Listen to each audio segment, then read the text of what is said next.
Hi South Coast Christian Life Groups, welcome to week 7 of the spring 2021 trimester. As always, if you missed Sunday's message, you can catch up on YouTube with the vodcast, or you can listen to the podcast wherever you get your podcasts.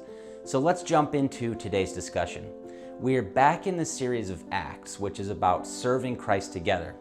As we learned, Acts covers the establishment and growth of the early church. We could already see at the beginning the church grows quickly and people are being saved. However, we also see Christians facing persecution. To combat this persecution, we learn in the Bible that they shared their belongings and they prayed for each other to help support each other while facing persecution. So in Acts, we learn about a married couple, Ananias and Sapphira.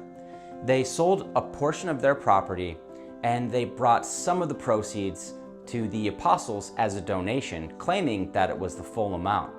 So we pick up the story in Acts chapter 5, verse 3. Then Peter said, "Ananias, why have you let Satan fill your heart?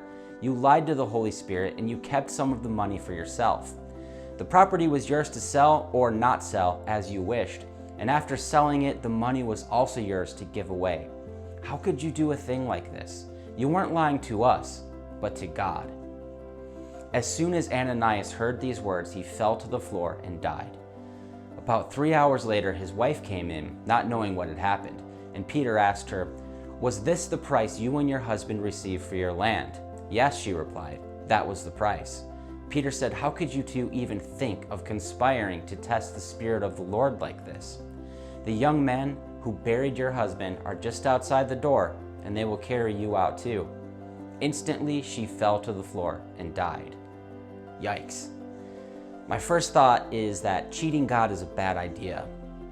But as we dig deeper, we can see that as with most sin, it's really what's in our heart that God is mostly concerned with. Check out this clip from Sunday's message. We see in this story that their life is filled with spiritual deception.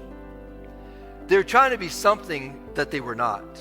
And this is I see this as a struggle even in our own culture.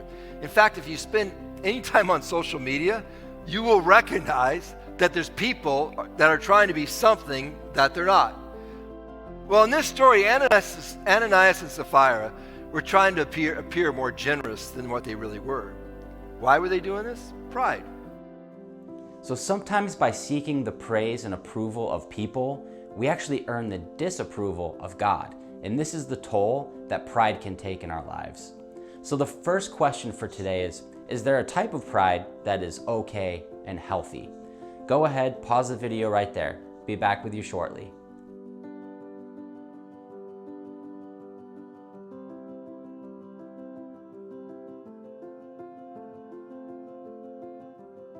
Moving forward, another key takeaway is that Ananias and Sapphira were spiritually deceived.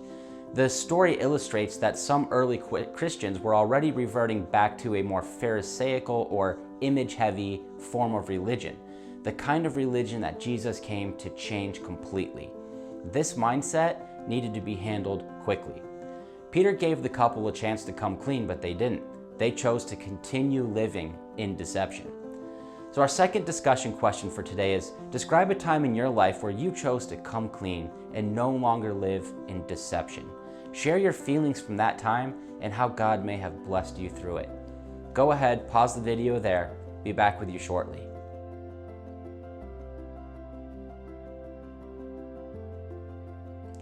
If you remember in the message from 2 weekends ago, we had Pastor Steve Lewandowski share about the heart of a servant. Well, he actually shared that the heart of a servant puts service over status. So essentially, we need to seek God's approval and not let our own pride get in the way. Pastor Tom wrapped up the message with the story of Barnabas. Check out this clip from Sunday. Remember, Barnabas brought the proceeds of the property that he sold. He brought it to the apostles. And Luke uses Barnabas as an example of a good gift. And I believe his heart wasn't caught up in the money that he was given. His heart was caught up in the good that his money could do. That's who Barnabas was. Barnabas didn't love money, he loved Jesus. He was willing to give up any comforts and pleasures that the money could have provided for the greater good of helping others. For our last discussion question, What does it look like? What does it actually look like to put service over status? And why is that sometimes difficult to do? Go ahead, pause the video, be back with you shortly.